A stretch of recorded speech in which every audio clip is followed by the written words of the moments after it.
오늘 살필 말씀은 시편 6편인데요. 여러분 핸드아웃에 프린트되어 있습니다. 같이 읽겠습니다. 한 절씩 교독하겠는데요.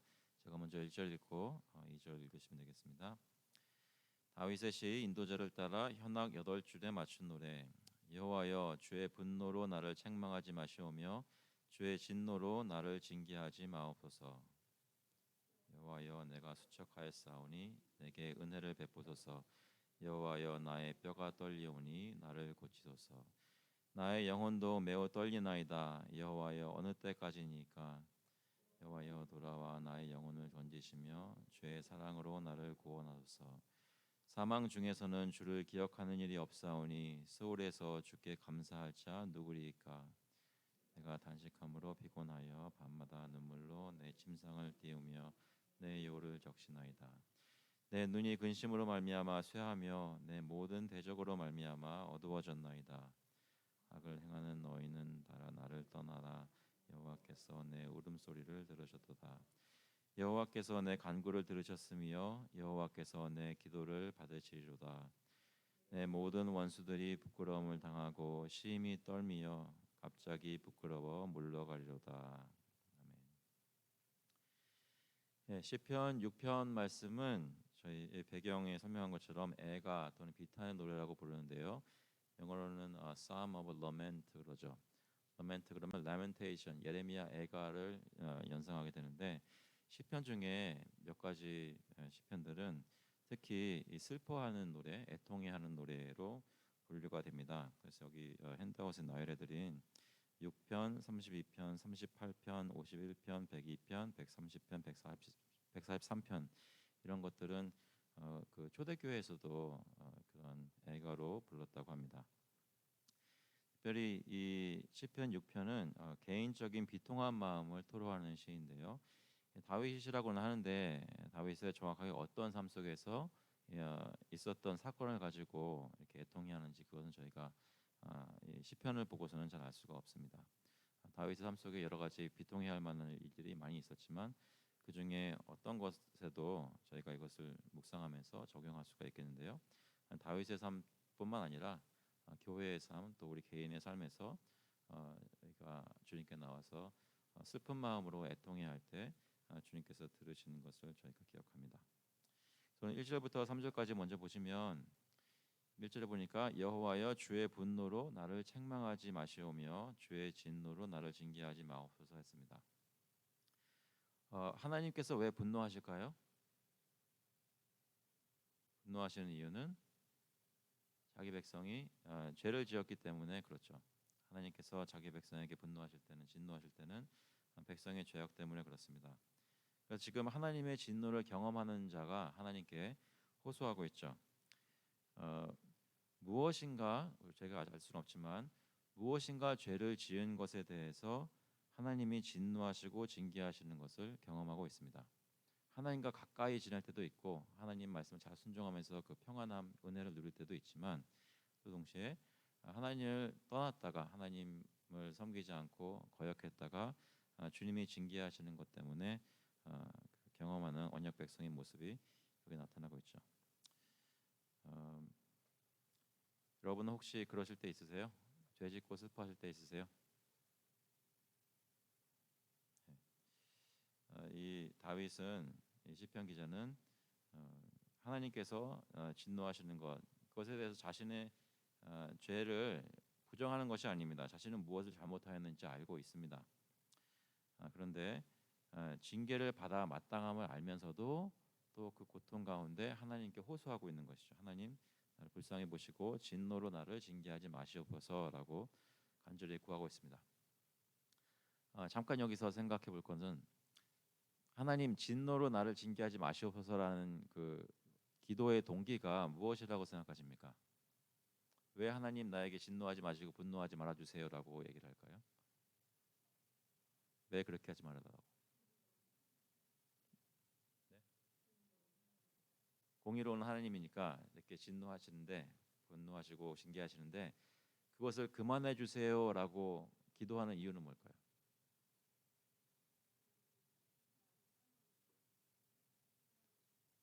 하나님 나 사랑하시는 줄로 알았고 하나님 나하고 가까우시면 어떻게 이렇게 대하실 수 있습니까? 그런 마음이 섞여 있다고 볼 수 있죠. 그러니까 물론 자기가 한 일 때문에 징계를 받고 있지만 또 그것이 공의로운 것은 인정하지만 동시에 하나님으로부터 내가 그렇게 친밀하게 지내다 하나님으로부터 멀어진다는 사실이 나를 괴롭게 하는 거죠.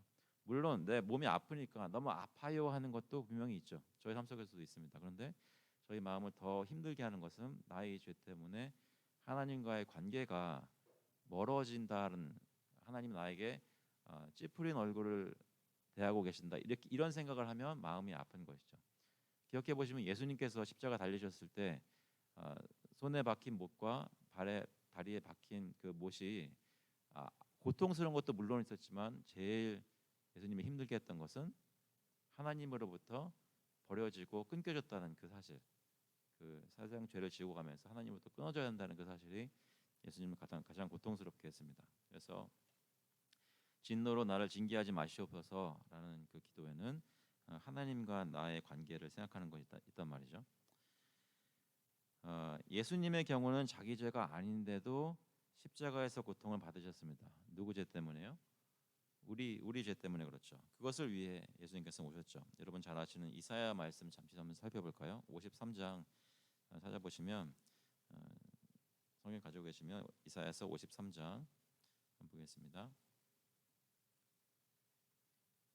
53장 4절부터 보겠습니다. 4절부터 6절까지 같이 한번 읽어볼게요. 53장 이사야서 53장 4절부터 6절까지 읽겠습니다. 그는 실로 우리의 질고를 지고 우리의 슬픔을 당하였거늘 우리는 생각하기를 그는 징벌을 받아 하나님께 맞으며 고난을 당한다 하였노라. 그가 찔림은 우리의 허물 때문이요 그가 상함은 우리의 죄악 때문이라. 그가 징계를 받음으로 우리는 평화를 누리고 그가 채찍에 맞음으로 우리는 나음을 받았도다. 우리는 다 양 같아서 그릇 행하여 각기 제 길로 갔거늘 여호와께서는 우리 모두의 죄악을 그에게 담당시키셨도다. 우리 허물 때문에 예수님께서 십자가에 달리신 것 저희가 기억하면서 지금 이 다윗의 시뿐만 아니라 모든 시편은 다 예수님께서 기도하시는 것이라고 본다면 지금 이 기도를 예수님께서 기도하고 있다라고 볼 수 있습니다. 주의 분노로 나를 책망하지 마시오며, 당연히 받아야 되는 것은 알지만 예수님의 경우는 자기 죄가 아니라 세상 죄 때문에, 하지만 동시에 예수님께서는 부르짖고 계시는 거죠. 그 2절에 보시면 그 여호와여 내가 수척하였사오니 내게 은혜를 베푸소서. 여호와여 나의 뼈가 떨리오니 나를 고치소서 했습니다. 육체적 고통을 겪고 있는 것이죠. 예수님의 경우에 분명히 육체적 고통이 있었습니다. 그리고 마태복음 27장 46절에 보시면 제9시쯤에 예수께서 크게 소리질러 이르시되 엘리 엘리 라마 사박다니 하시니 이는 곧 나의 하나님 어찌하여 나를 버리셨나이까 하는 뜻이라. 그래서 2절에 분명히 여호와여 내가 수척하였사오니 내게 은혜를 베푸소서, 나의 이 공고한 몸 때문에, 또 여호와여 나의 뼈가 떨리오니 나를 고치소서, 몸의 고통, 육신의 고통 때문에 주님께 부르짖는 것도 있지만 3절에 보시면 나의 영혼도 매우 떨리나이다. 여호와여 어느 때까지니까 하나님께 부르짖고 있죠. 영혼의 고통이 육신의 고통과 함께 있습니다. 우리의 영육 간의 고통은 하나님께 호소해야 하는 거죠. 여러분 몸이 편찮으실 때 주님께 기도하시잖아요. 근데 그것이 맞습니다. 그러니까 하나님께 내 필요를 아뢰고 고쳐달라고 구하는 것, 그것은 잘못된 기도가 아니라 오히려 저희가 해야 되는 기도죠. 영육 간의 고통은 하나님께 호소해야 됩니다. 호소하면서 동시에 어느 때까지 이것이 계속되겠습니까?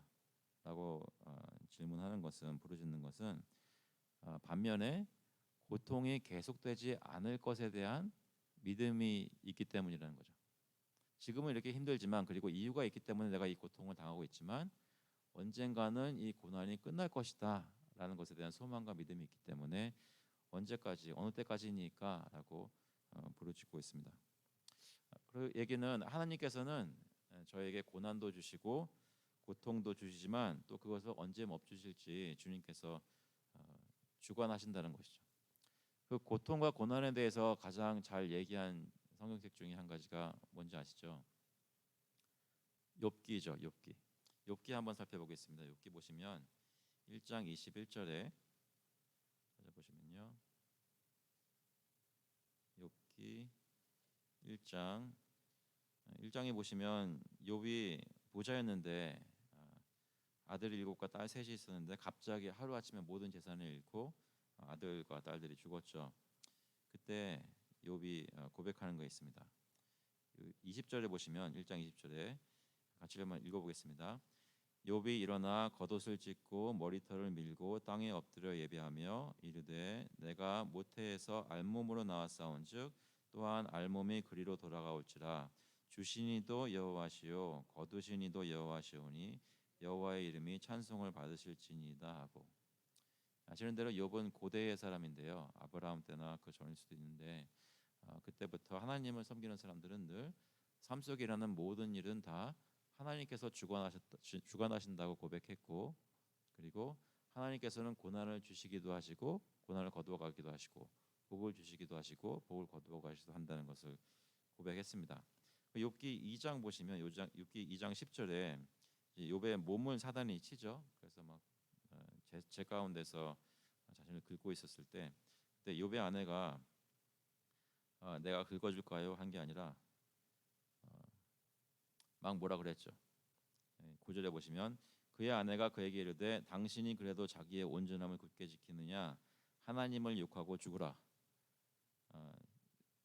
저희 교회 가정에는 이런 일이 전혀 없기를 간절히 바랍니다. 아무리 힘들어도, 근데 얼마나 힘들었으면 아내가 이렇게까지 얘기를 했을까요?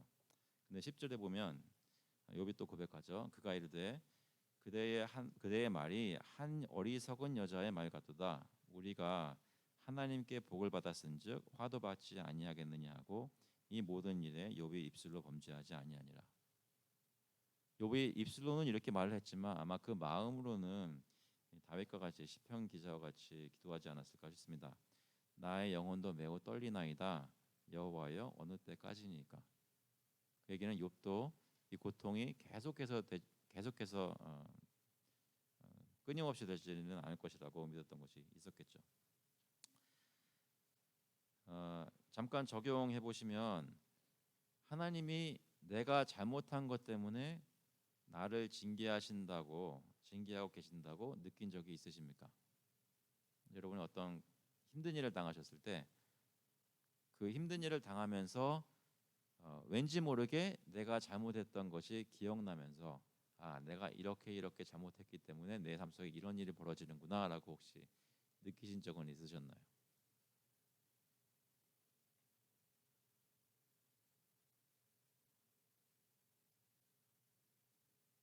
한 번도 없으셨어요?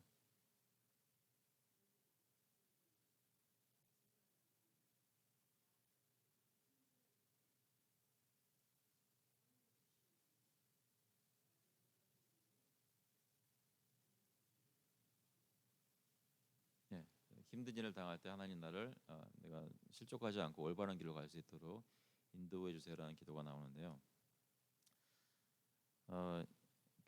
그런 때 있잖아요. 그러니까 힘든 일을 당할 때 어떤 때는 뭐 지난주나 내가 아주 잘못했는데 내가 주님 앞에 바르게 하지 않는 것이 기억이 나서 마음이 영 찜찜하고 있었는데 그런 일이 벌어졌을 때도 있습니다. 어떨 때는 전혀 잘못한 것이 없는데 이런 고통스러운 일이 고난이 닥쳐올 때가 있다는 거죠. 그러면 질문은 내가 뭘 잘못해서 고통과 징계를 받고 있는 것인지 아니면 내가 잘못한 것이 없는데도 하나님께서 나에게 고난을 주시는 것인지 어떻게 알 수 있을까요?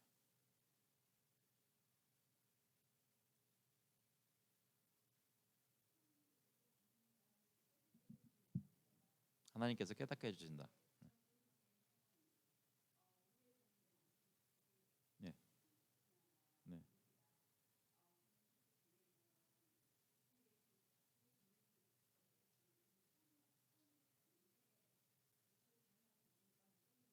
네, 네, 네, 네,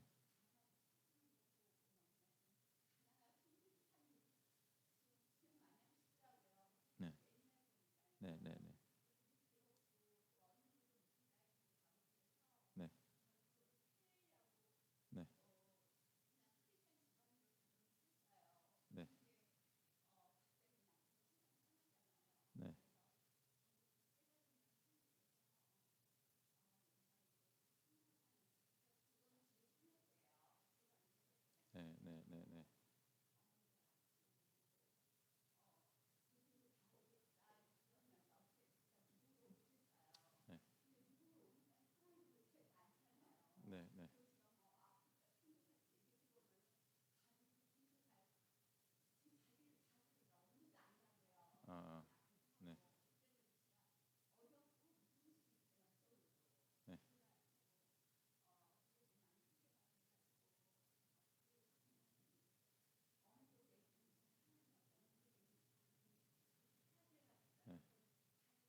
저희 이 문제가 생기는 경우가 내 일이 아니라 다른 사람의 일의 경우에 어떤 사람이 어떤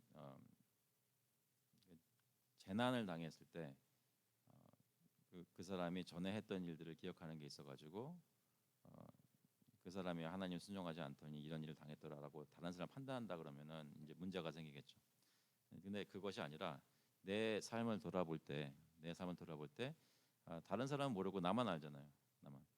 나만 알 때 내가 어떤 모습으로 하나님을 순종했고 어떤 모습을 순종하지 않았는지 다른 사람이 아니라 내 마음을 내가 아니까 주님 앞에 죄책감을 느낄 때도 있고 주님 앞에 또 그런 게 아니었었기 때문에 떳떳할 때도 있는데 지금 고난은 확실히 내 눈앞에 있으니까요.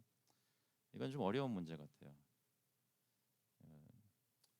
내가 섣불리 다른 사람 것이 아니라 내 일에 관해서도 섣불리 내가 뭘 잘못했기 때문에 내가 이런 일을 당한다라고 생각해도 안 되고 또 나는 잘못한 것은 하나도 없는데 나한테 내가 무슨 일을 당하든지 다 그냥 하나님 나에게 연단에 시련을 주시는 거라고 나의 죄에 대한 책임을 잘못한 것에 대한 책임을 회피할 수도 없는 것이죠. 그래서 어떤 일을 하나님이 저에게 주실 때는 공통적으로 적용되는 것은 하나의 기회죠. 기회. 내 자신을 돌아볼 수 있는 기회. 그래서 예전에 제가 어릴 때 한국에서 목사님은 뭐라고 그러셨냐면 어떤 일이 일어나면 첫 번째로 할 일은 내가 혹시 죄를 지었는지 살펴보라는 거예요. 살펴보고 기도하고 그런 서칭을 한 다음에 만약에 그런 것이 아닌데도 고난이 당하는 것이 인간적으로 봤을 때 정말 그게 확신이 되면 그러면 하나님께 이 연단의 길을 잘 이겨나갈 수 있도록 힘을 달라고 기도하라고 했죠. 근데 그 순서는 꼭 지켜야 한다 그랬어요. 먼저 내 자신을 살피고 내가 혹시 하나님 앞에서 잘못한 것이 있는지 살피고 그렇다고 해서 항상 내가 잘못한 것 때문에 이렇게 일어난다라고 생각하지는 말고 동시에 주님께서 연단으로 주시는 것이 있다면 주님께 힘을 구하는 것이죠. 근데 이 시편 6편에서도 주의 분노로 나를 책망하지 마시오며 진노로 나를 징계하지 마시옵소서라고 할 때 분노이고 진노라고 얘기를 하는 걸 보면 다윗은 시편 기자는 무엇인가 자신의 죄악에 대해서 주님께서 분노하셨다라고 보여지는 것 같습니다. 한번 잘 생각해 보게 됩니다. 우리 삶 속에 있었던 일 중에 나로 하여금 생각하게 만들고 과거를 돌아보게 만드는 일들이 있는지. 4절부터 5절까지 보시면 여호와여 돌아와 나의 영혼을 건지시며 주의 사랑으로 나를 구원하소서. 사망 중에서는 주를 기억하는 일이 없사오니 스올에서 주께 감사할 자 누구리까. 여기 여호와여 돌아와 나의 영혼을 건지시며 주의 사랑으로 나를 구원하소서 했을 때 주의 사랑이라는 말을 다시 한번 영어로 보시면 Turn, O Lord, deliver my life, save me for the sake of your steadfast love 그랬거든요. 지난번에 steadfast love에서 얘기했을 때 기억나시죠? 이것은 히브리어로는 헤세드라는 말인데 그 언약 가운데 하나님께서 신실하게 언약을 지키시는 백성에 대한 사랑을 얘기해요. 그러니까 주의 사랑이라고 말할 때 이것은 언약적인 사랑을 두고 얘기를 합니다. 하나님께서는 나를 사랑하시겠다고 선택하셔서 나의 하나님이 되시겠다고 약속하신 분이니 그러니까 내가 아무리 잘못하고 주님께 나와서 회개할 때 주님 나를 불쌍히 보시고 진노로만 나를 대하지 마시고 사랑으로 나를 구원해 주세요라고 기도하는 것이죠. 동시에 5절에 보시면 사망 중에서는 주를 기억하는 일이 없사오니 지금 내가 고난을 당하고 있지만 내가 죽음의 사망의 골짜기를 지나가고 있는 것 같은데 하지만 이 사망 중에서는 주의 백성이 사망 중에 있다는 것은 이게 어불성설이란 말이죠. 하나님 어떻게 주의 백성이 사망 중에 거할 수가 있겠습니까? 나를 여기 오래 두지 마세요라고 스골에서 주께 감사할 자 누구리까? 나를 이 지옥 같은 고통에서 구해 주세요라고 하는 것이죠. 사망은 자신과 관계없다고 선포하는 것입니다. 왜냐하면 하나님은 죽은 자의 하나님인가요? 아니죠. 하나님은 산 자의 하나님이시죠. 예수님께서 말씀하셨죠. 마태복음 22장 31절에 보시면 제가 읽어드리겠습니다. 죽은 자의 부활을 논할진대 하나님이 너에게 말씀하신 바. 이 얘기는 사두개인들이 7 형제가 있었는데 다 죽고 그럼 그 아내는 누구의 아내가 되겠느냐 부활한다면 하면서 도전했을 때 답하는 것인데요. 죽은 자의 부활을 논할진대 하나님이 너에게 말씀하신 바 나는 아브라함의 하나님이요 이삭의 하나님이요 야곱의 하나님이로라 하신 것을 읽어보지 못하였느냐. 하나님은 죽은 자의 하나님이 아니요 살아있는 자의 하나님이시니라 하시니. 그러니까 언약 백성은 늘 삶 속에서 이 생명을 구할 수 있고 누릴 수 있고 또 죽음 같은 고통은 겪고 있지만 잠시일 뿐이라도 확신할 수 있는 것이죠. 왜냐하면 궁극적으로 하나님의 백성은 산자의 하나님이신 하나님이 주시는 생명을 누릴 것이기 때문에 그렇습니다. 예수님은 생명의 근원 되시기 때문에 사망이 그를 가둬둘 수가 없었죠. 사도행전 2장 23절부터 보시면 그가 하나님께서 정하신 뜻과 미리 아신 대로 내준 바 되었거늘 너희가 법 없는 자들의 손을 빌려 못 박아 죽였으나 하나님께서 그를 사망의 고통에서 풀어 살리셨으니 이는 그가 사망에 매여 있을 수 없었습니다. 예수님께서 십자가에서 죽으신 것은 우리 죄 때문에 그렇잖아요. 그렇다면 예수님이 죽으신 것은 공정한 죽음인가요? 아니면 불의한 죽음인가요? 예수님이 의인이라는 걸 생각해 볼 때는 의인이 죽었으니까 불의해 보이는데 예수님이 십자가에 달린 죽음은 우리 죄를 감당하시고 죽으셨으니까 그건 공의로운 죽음이란 말이죠. 하나님께서는 공의롭게 정당하게 예수님께 진노를 퍼부으신 거예요. 그런데 그 모든 사망을 견디신 주님이 그 사망 가운데 계속 머물러 계시지는 않았어요. 왜 그럴까요? 공의롭게 죄 때문에 죽은 게 맞는데 왜 그 예수님께서는 사망 가운데 머물러 계시지 않았을까요?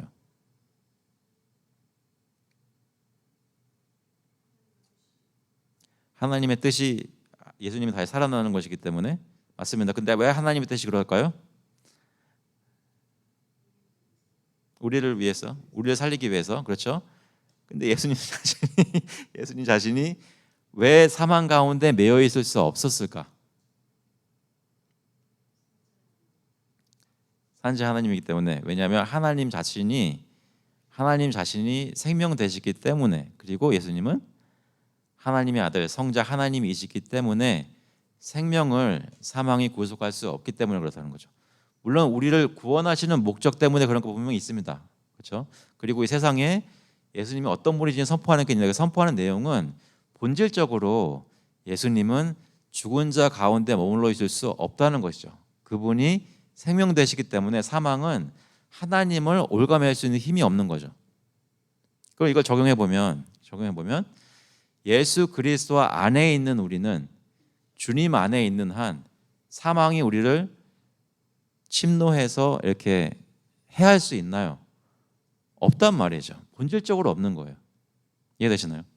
우리가 언약 백성이라는 얘기는 생명 되신 하나님의 백성이고 그 생명을 받아 누리는 사람들이기 때문에 본질적으로 우리 삶 속에서 겪는 모든 사망의 고통들은 힘든 일들은 이것은 영원히 되는 것이 아니라 잠시 지나가는 것이고 우리 삶 속에 있어서는 안 되는 것이란 말이죠. 어떤 특별한 목적을 위해서 하나님이 허락하신 것이지 우리가 이것을 겪고 있어서는 안 된다는 것입니다. 잠깐 생각해 보시면 시편 16편에 이런 말씀이 있습니다. 이는 주께서 내 영혼을 스올에 버리지 아니하시며 시편 16편 10절인데요. 이는 주께서 내 영혼을 스올에 버리지 아니하시며 주의 거룩한 자를 멸망시키지 않으실 것임이니이다.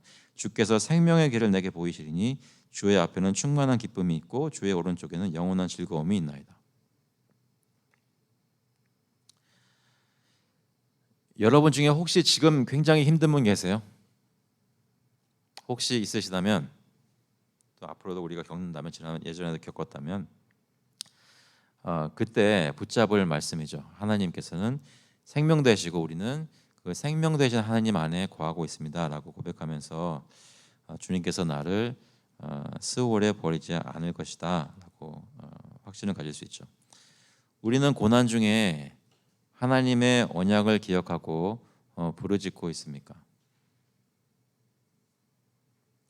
혹시 지금 힘든 시간들이 있다면 누구 때문이든지 여러분이 혹시 힘든 시간을 지나고 있다면 그 가운데 하나님이 어떤 분이신 것을 기억하면서 그분께 간절히 부르짖고 있습니까? 그리스도 안에 나의 하나님이 되신 여호와께 간절히 호소하고 있는가 생각해 보게 됩니다.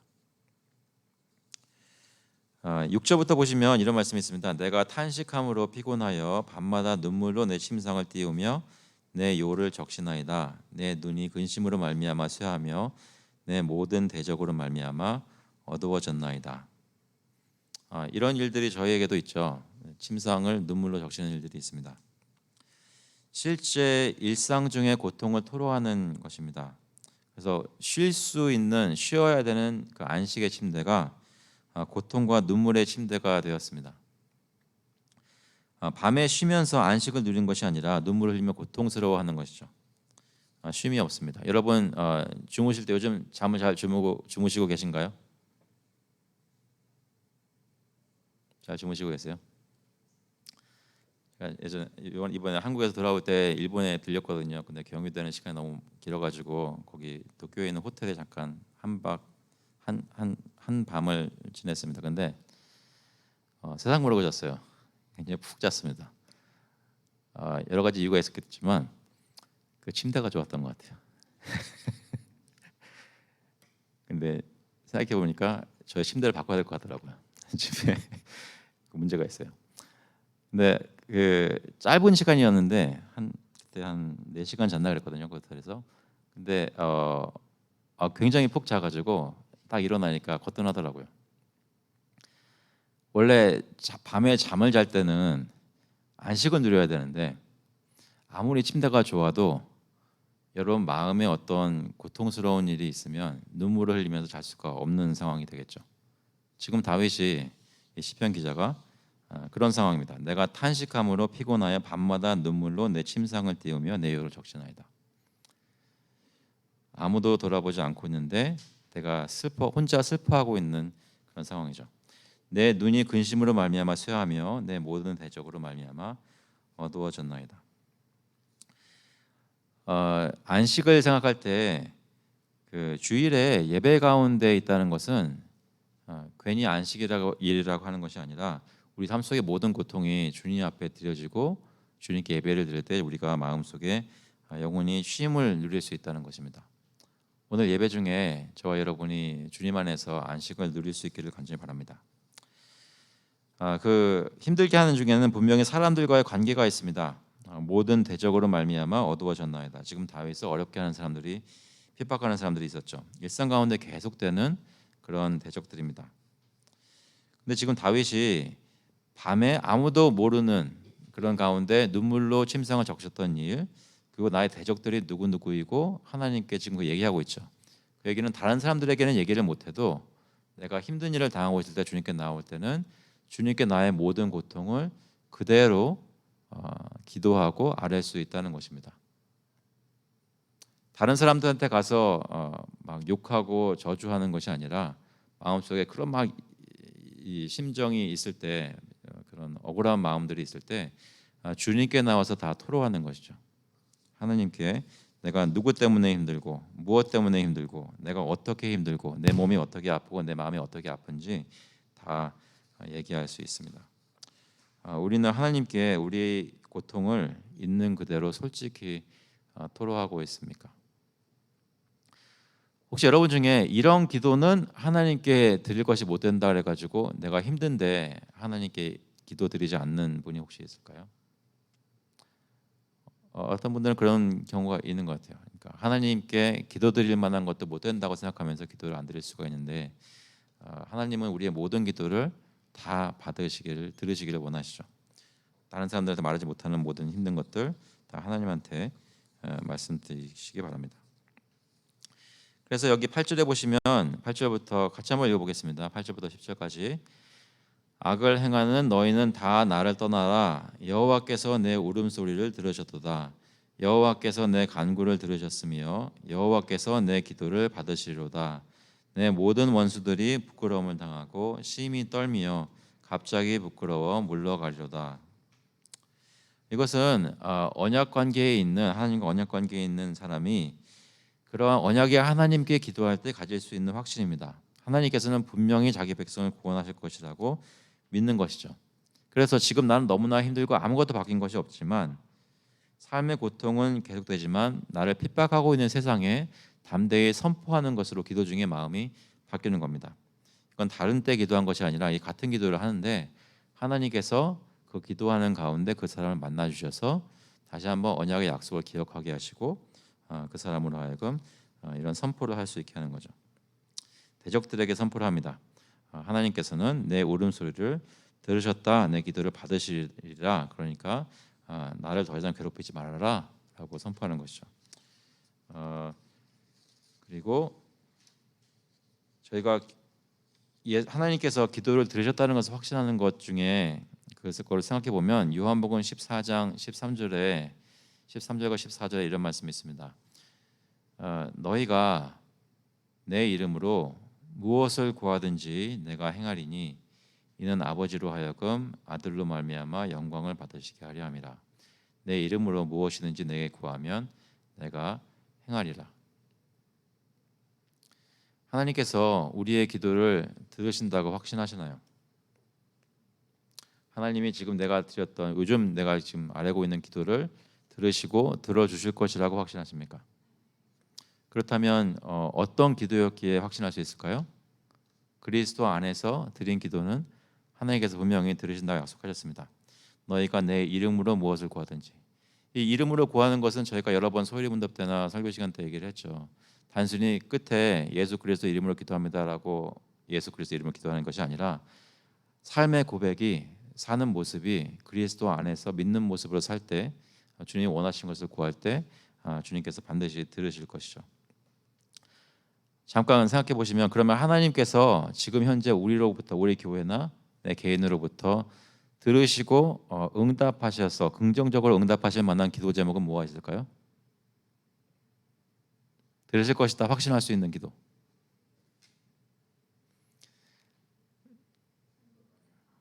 네? 성도 간의 화합. 성도 간의 화합은 하나님께서 기뻐하실 것인가요, 아닌가요? 기뻐하실 것이죠. 그렇다면 그리스도 안에서 그것을 위해서 기도하는 저의 기도를 하나님께서는 들어주시겠죠. 들어주시겠죠. 또 어떤 것이 있을까요? 하나님께 예배드리는 것. 하나님께 예배를 드릴 때 신령과 진정으로 예배드릴 수 있도록 주님께서 인도해 주세요. 예배에 관해서 기도할 때 하나님이 예배를 기뻐하시니까 분명히 받아주시겠죠. 또 다른 것이 있다면?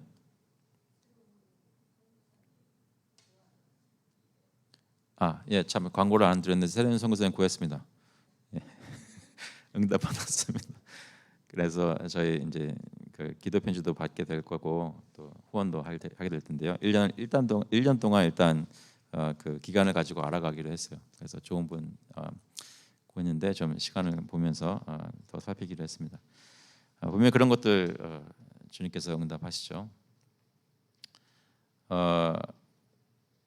저희 맨 처음에 교회 개척할 때 제가 개인적으로 나눴던 것 중에 하나가 이민교회에서 사역하면서 그 1세와 2세 가운데 언어가 다르고 문화가 달라가지고 예배 드릴 때마다 갈라지는 것 때문에 저희 교회는 왜 예배를 같이 드리려고 교회를 개척했다 그랬잖아요.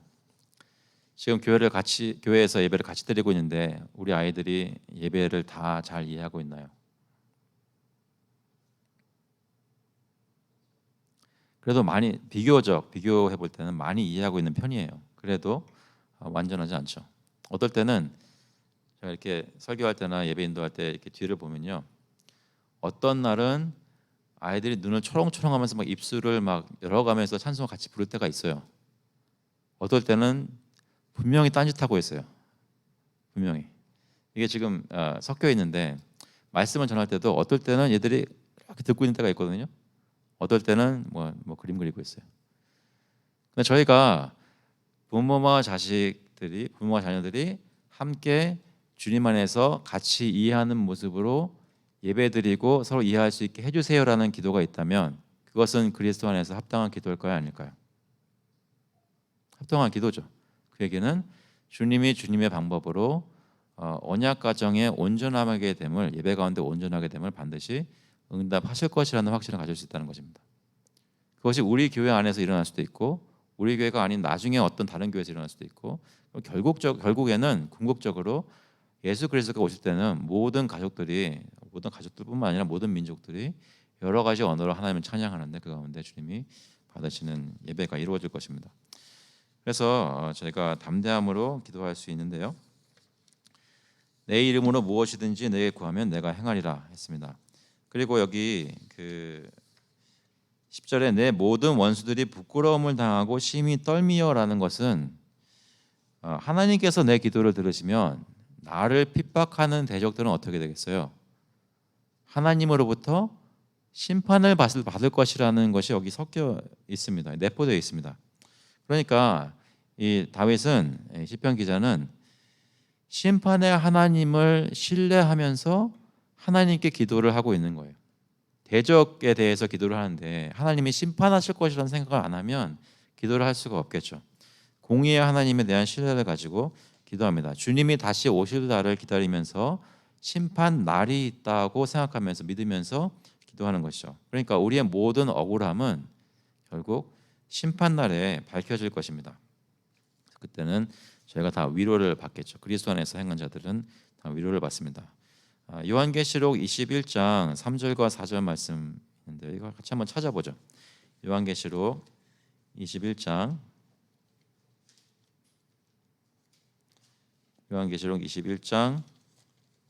3절 4절 말씀 찾으셨으면 같이 읽겠습니다. 21장 요한계시록 21장 3절과 4절 말씀 같이 읽어보겠습니다. 내가 들으니 보좌에서 큰 음성이 나서 이르되 보라 하나님의 장막이 사람들과 함께 있음에 하나님이 그들과 함께 계시리니 그들은 하나님의 백성이 되고 하나님은 친히 그들과 함께 계셔서 모든 눈물을 그 눈에서 닦아주시니 다시는 사망이 없고 애통하는 것이나 곡하는 것이나 아픈 것이 다시 있지 아니하리니 처음 것들이 다 지나갔음이로라. 지금은 저희가 눈물을 흘리지만 주님이 오시는 때가 되면 저희의 모든 눈물을 다 닦아주실 것입니다. 부부간에 다투고 흘리는 눈물 사소하다고 생각할 수 있지만 그것도 닦아주실 것이고 정말 억울하게 사랑하는 이를 잃었던 그 눈물도 하나님께서 다 닦아주실 것이고 주님께서 우리의 모든 눈물을 다 닦아주실 날이 있습니다. 그 이유는 하나님께서는 예수 그리스도를 통해서 반드시 심판하신다는 것이죠. 적용 질문은 우리는 고난 중에 담대할 수 있는가? 우리의 담대함의 근거는 무엇이라고 생각하십니까? 우리가 담대할 수 있는 근거는 하나님의 공의로우심, 하나님의 언약의 신실하심, 하나님의 심판하심, 그리고 무엇보다도 지금 우리와 고난 가운데 걷고 있는 우리와 함께 하시는 하나님을 믿을 수 있기를 바랍니다. 우리의 교회든지 우리 가정이든지 내 개인이든지 하나님께서는 우리가 어떤 어려움을 당하고 있어도 우리와 함께 계십니다. 그렇다면 우리가 할 일은 지금 내 옆에 바로 계신 하나님께 기도하는 것입니다. 있는 그대로 다 구하는 것이죠. 그러면 하나님께서 반드시 그리스도 안에서 우리의 기도를 들으실 것입니다. 같이 한번 기도하시겠습니다. 하나님 아버지, 저희의 기도가 연약하고 기도를 잘 못하기도 하고 안 할 때도 참 많지만 이런 시편을 읽을 때마다 저의 마음에 다시 한번 도전받아서 주님 앞에 더 나아가 저의 사정을 아뢰고 구하고 싶습니다. 주님 저희의 불쌍한 상태를 돌아보시고 그리스도 안에서 저의 기도를 응답해 주셔서 저희 영육 간의 연약함이 강건함으로 바뀔 수 있도록 주님 이 고통이 오래되지 않도록 주님께서 응답하여 주셔서 이런 소망을 가지고 성도들을 대할 때 너그러운 마음으로 서로 대하게 하시고 그리스도 안에서 화합이 정말 주님 뜻대로 주님의 사랑 때문에 주님의 언약의 사랑 때문에 이루어질 수 있도록 체험될 수 있도록 저희 교회에 또 각 가정마다 은혜를 베풀어 주셔서 감사드리면서 예수 그리스도의 이름으로 기도합나이다. 아멘. 11시에 예배드리도록 하겠습니다.